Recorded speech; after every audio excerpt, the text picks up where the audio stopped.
Let's talk about Kingdoms of Amalur Re-Reckoning, or as I like to call it, that one RPG that had the misfortune of releasing next to Skyrim and immediately got swallowed whole. Seriously, timing is everything, and Amalur launched right into the jaws of a genre-defining monster. But here's the kicker. Despite its bad luck, this game absolutely slaps, and the remastered version gives it a well-deserved second shot at glory. First off, the creative lineup behind Amalur is like a fantasy nerd's dream team. You've got R.A. Salvatore laying down the lore, the guy who practically is the Forgotten Realms. Todd McFarlane sketching out twisted monsters like it's 1990 again. And Ken Rolston, the dude who helped build Morrowind and Oblivion. So yeah, not exactly amateurs. You play as the Fateless One, which is a fancy way of saying you're the only person in this world not shackled to destiny. Everyone else is stuck in a cosmic script they can't escape, but you, on the other hand, are the glitch in the Matrix. You died, and then got stitched back together by magic science. Now you're free to rewrite fate, break prophecy, and throw the entire balance of power into chaos. No pressure. The world is massive, but in the Final Fantasy XII sense, big, interconnected zones packed with quests, dungeons, and side stories that spiral into full-blown plot lines if you let them, and trust me, you'll want to let them. But let's get to the combat, because that's where Amalur really swings for the fences. It's action-based and fast as hell, but with the kind of depth most action RPGs can only dream of. You can go full mage and hurl lightning with a staff, dual-wield daggers like an edgy rogue, smash enemies with hammers the size of a horse, or even throw glowing spinning chakrams. Each weapon feels completely different, and the animations are chef's kiss.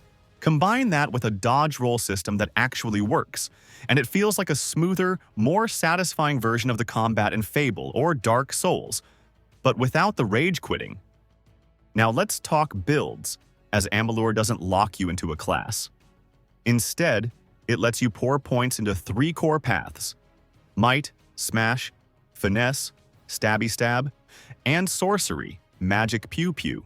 And here's the genius, you can mix and match however you want. Want to be a stealthy battle mage who can backstab and then throw a fireball? Go for it. It's ridiculously flexible, and it makes experimenting feel rewarding instead of punishing. The game also has a destiny card system that acts like a class evolution tree. Based on how you invest your skill points, you unlock new fate cards that define your playstyle, like upgrading from a basic rogue into a Nightblade who deals bonus damage in the shadows and drains mana from enemies. These cards act like a dynamic class title, growing and evolving with you. And if you ever regret, your build respexing is dirt cheap. Just a quick visit to a Fate Weaver, and boom! New build, new playstyle, but same awesome gear. More RPGs really should need to take notes on this. Now let's talk about the remaster itself, as Re-Reckoning doesn't just slap on a new coat of paint. It tightens the camera controls, smooths out the janky UI from the original, rebalances some of the more broken abilities, and throws in all the DLC, including Teeth of Narrows and Legend of Dead Kell, which are basically full mini-expansions. You're looking at over 100 hours of content here, and that's if you don't chase every side quest like a completionist gremlin. Visually, it's still got that early 2010s colorful but slightly plasticky look, but the art direction holds up surprisingly well. The world has this high fantasy meets comic book vibe, with lots of glowing ruins, weird magical creatures, oversized armor, and absurdly ornate weapons. It's not trying to be gritty or realistic, and honestly, that's part of the charm. And of course, the writing is solid too. It's not Witcher 3 levels of philosophical, but it's sharp enough to keep you engaged and self-aware enough to not take itself too seriously. Plus, the voice acting's pretty decent across the board. Not mind-blowing, but definitely decent. And as I'm writing this, the game's going for just $8 on Green Man Gaming. And even if you miss that price, it constantly goes on sale. And trust me, at that price, it's an absolute steal.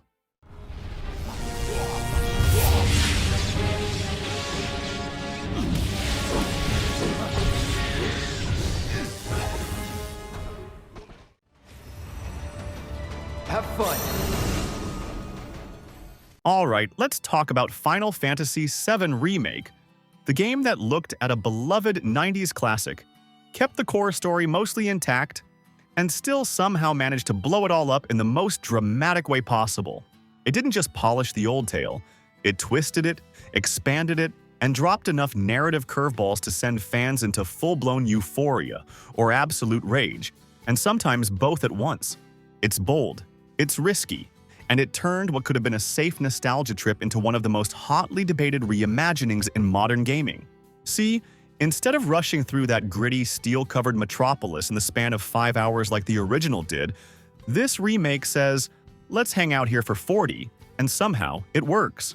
Midgar becomes a living, breathing character with every sector packed with visual flavor, story beats, and enough side quests to make even your backlog nervous.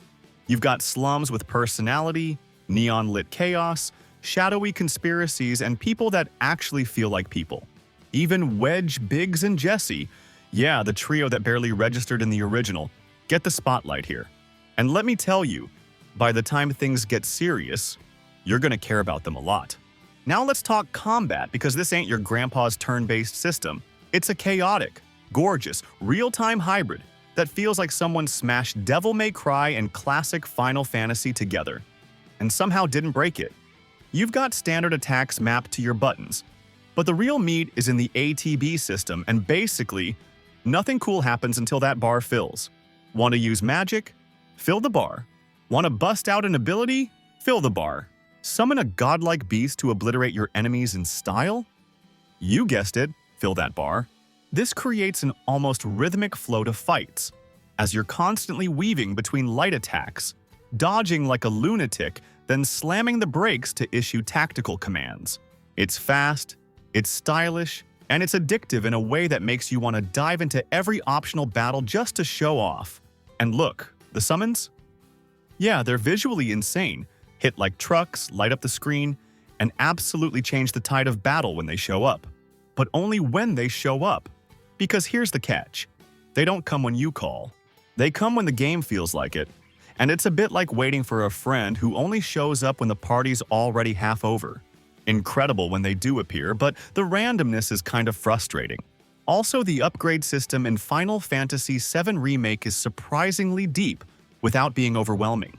Each weapon comes with its own skill tree, and leveling up lets you unlock new stat boosts, passive perks, and even completely new abilities. What's cool is that even your starting sword stays viable if you invest in it, so you're not just chasing higher numbers. Plus, your characters level up the classic way, but it's the customization of weapons and materia loadouts that really lets you shape your team into whatever chaotic strategy your brain cooks up. Now, let's talk about the characters and the voice acting that brings them to life like never before. They all feel like fully realized people this time around, and even the side characters shine. The banter, the emotional beats, the subtle moments, they all land because the cast isn't phoning it in, they're living these roles. But yeah, let's not pretend everything was sunshine and Phoenix Downs. The story did get some major changes, and that rubbed a lot of longtime fans the wrong way. Square Enix didn't just tweak a few cutscenes, they took a scalpel to the timeline and started carving in bold, unexpected directions, and for some people, that was exciting, but for others, it felt like blasphemy. Now, being honest, so far I'm actually into it. The twists, the meta layers, the whole fate versus free will thing, it's ambitious and pretty damn engaging. But I'm not ready to crown it genius just yet. I'm saving my final verdict for Part 3, because let's be real, it could all come together in an epic, emotional, perfectly wrapped finale. Or it could totally crash and burn, taking the legacy of the most important RPG ever made down with it. Fingers crossed for the first one, but hey, we've seen weirder things happen in this franchise. So yeah, it's not perfect, but it's bold, beautiful, and seriously worth your time. And you can usually grab the version with the intermission expansion included for around $30 during sales.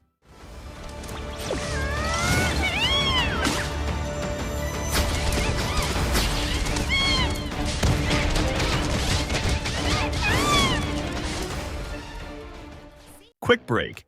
If you're enjoying the ride so far, tap that like button and let me know in the comments. What's one RPG you'd love to see get a proper remake or remaster? Could be a classic, A hidden gem, or something totally cursed, I'm ready for all of it. Comments really help feed the almighty algorithm and keep this channel alive with fresh content. Plus, I read and reply to every single one, even the weird ones. And hey, if you're not subscribed yet, I genuinely don't know how else to ask. Seriously, what's it gonna take? Bribery? Emotional damage? A hug? Have you been doing research in Ospio for a long time, Rita? Yeah, I guess about 5. Even if you've never played a Tales of game before, Tales of Vesperia is a great place to start. It's a story-driven RPG with real-time combat, a world powered by ancient technology, and a cast of characters that grow together in meaningful and emotional ways. The world of Vesperia runs on these mystical gadgets called Blastia. Think ancient iPhones, but instead of social media addiction, they're used for actual useful things like casting spells, creating force fields, or not getting eaten alive by monsters, so everyone depends on them. Naturally, the game kicks off when one of these Blastia goes missing in the sketchier part of town. And that's where our boy Yuri steps in. Now, Yuri's not your typical JRPG protagonist. He's not a wide-eyed farm boy dreaming of adventure. He's more like that one guy in the friend group who always looks like he's 5 seconds away from starting a bar fight for fun. Yuri is a former knight with sharp tongue and zero patience for bureaucracy. And what starts as a local mystery turns into this tangled mess of political conspiracies, ancient secrets, world-threatening stakes, and yeah, more than a few magical explosions. But let's be real. The plot is only half the reason Vesperia works so well. The real magic is the party, because this game's got one of the most entertaining and lovable casts in JRPG history. We're talking a crew that somehow includes a deadly ex-knight, a runaway noble with a massive dog, a genius little mage, and a grumpy old man who's constantly out of breath but still throws hands like it's his full-time job. Their chemistry is ridiculous in the best way possible. The banter is constant, hilarious, and surprisingly heartfelt. And now, we get to the combat. Tales of Vesperia ditches the slow, menu-heavy grind of traditional turn-based systems and throws you into fast-paced, real-time action. You've got full control over your character, moving along a linear path at first with basic attacks, combos, blocking, dodging, and these flashy moves called arts that light up the screen like a fireworks show. But then, you hold down a button and boom. You can move freely around the battlefield, circle enemies, bait out attacks, and reposition to strike. But what makes it so addictive is how customizable it gets. You can map your favorite arts to different buttons, set up combo strings, manage your teammates' behavior through strategy menus, and even tag in your friends for couch co-op. Yes, real local multiplayer, and up to 4 people can jump in, each controlling a party member, which makes boss fights absolute chaos. And speaking of bosses, these fights don't mess around. You'll need to learn patterns, time your attacks, use items wisely, and set your squad's AI to stop doing dumb things like spamming spells while standing in lava. The game rewards smart play, especially when you start unlocking those big cinematic attacks called mystic arts. They're devastating, dramatic, and they make you feel like the protagonist of a shonen anime. Now let's talk about what the definitive edition brings to the table. We're talking full HD visuals, a silky smooth 60 FPS, extra story content, new characters who were previously exclusive to the Japanese release, new arts, new quests, new costumes because fashion matters, a revamped soundtrack, and a new Game Plus mode. Also, hot tip: switch the voice acting to Japanese. Trust me, it just fits. The English dub isn't bad per se, but if you want the full experience, go subbed. Sure, a few parts of the game show their age. Some side quests are a little vague.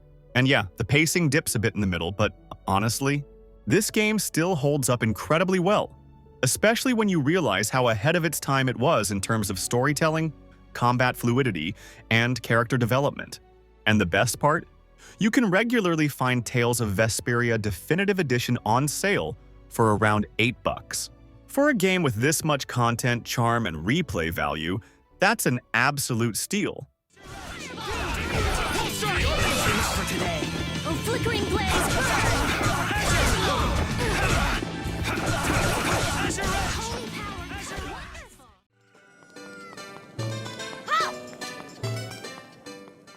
Now let's talk about a remaster so good, it feels like someone took your childhood memories, wiped the dust off, gave them a fresh coat of paint, and handed them back saying, "Hey, remember this? It's still legendary." Now, nobody's gonna argue Ocarina of Time wasn't a masterpiece. Back in '98, it didn't just raise the bar, it was the bar. It basically invented modern 3D adventure games, while flexing on everyone with Z-targeting, dungeon puzzles, time skip, and one of the most iconic intros in gaming. And the 3DS version doesn't try to mess with perfection. It just trims the rough edges, smooths out the wrinkles, and lets the game shine all over again. First off, the graphics got a glow-up, but it's not just about higher resolution textures slapped over a blocky mess. The models are sharper, the environments feel more alive, and lighting actually makes a difference. Link's expressions finally match what's happening on screen, which is honestly a win considering how dead-eyed he looked in the Nintendo 64 version. But the real MVP is the touchscreen, as you don't realize how clunky the original inventory system was until you play this. Swapping between boots, items, and gear now takes seconds, not years. And the infamous water temple is no longer gaming hell, as you don't have to pause every 5 seconds just to change footwear.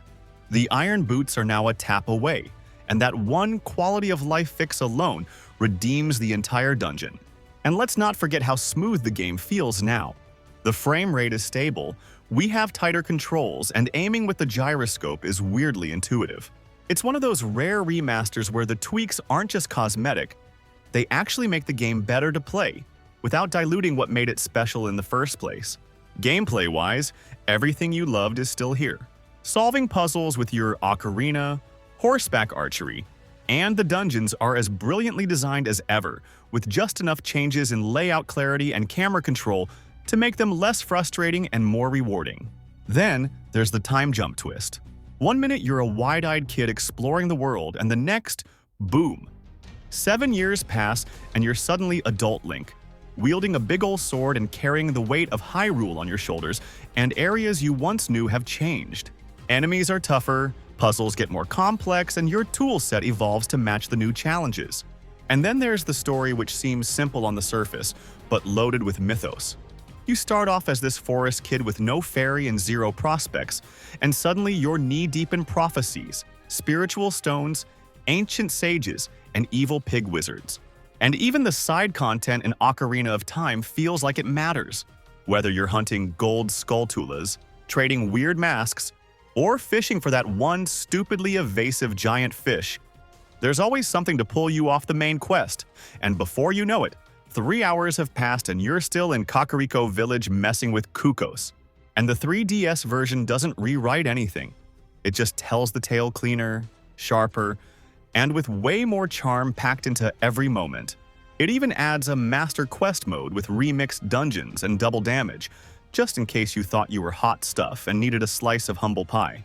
And yeah, I know this one isn't exactly cheap these days, but hey, I know my audience. And let's just say you've probably found creative ways to play it.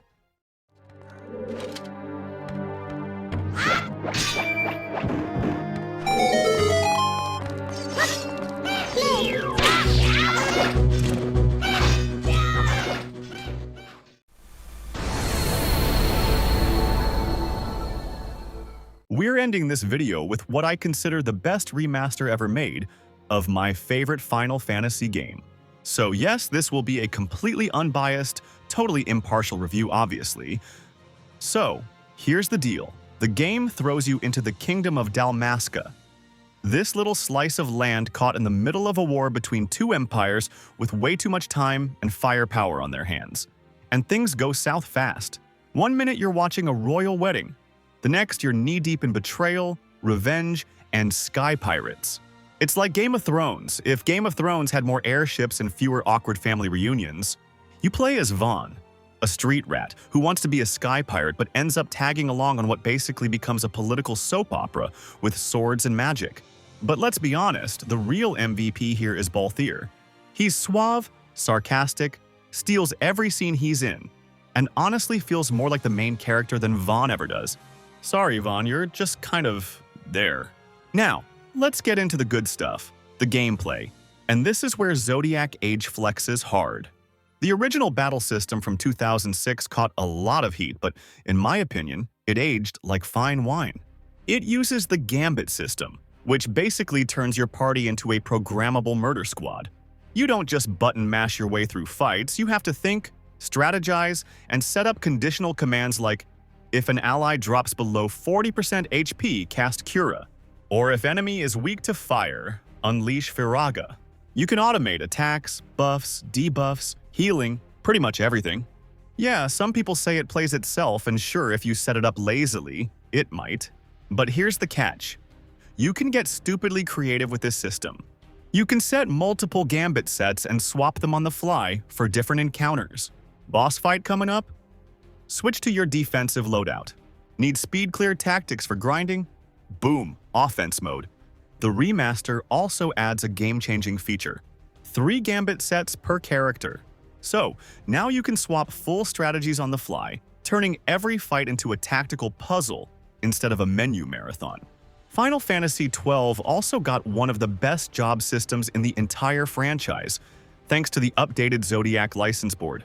You can assign 2 jobs per character, and these jobs are wildly different. Want a black mage who can also tank like a knight? Done. The combinations are ridiculous, and they totally change how you build your party. Now let's talk about the Espers, because on paper they sound incredible. Their lore is rich, their designs are visually stunning, and the battles to obtain them are some of the most thrilling in the game and feel like ancient beings ripped straight from myth. But in actual combat, they're kind of useless. Even in Zodiac Age, where the devs removed the old, bizarre restrictions tied to their ultimate abilities, they still feel more like flashy set pieces than real game changers. They look amazing and add depth to the world, but once the novelty fades, you'll probably just bench them. To wrap up, Zodiac Age is packed with smart upgrades that fix old headaches and make the whole experience smoother. Remember that ridiculous setup where opening a random chest early on could block you from getting the Zodiac Spear? Yeah, that's gone. They also added over 700 new treasures, bringing the total to a ridiculous 16,000. The game also includes turbo mode, rebalanced difficulty, reorchestrated music, and full dual audio support. It looks better, runs better, and respects your time. And the best part? You can often grab this masterpiece on sale for under 20 bucks.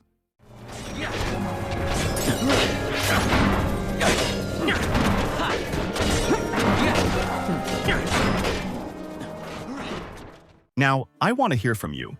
Which remaster or remake do you think actually did it right?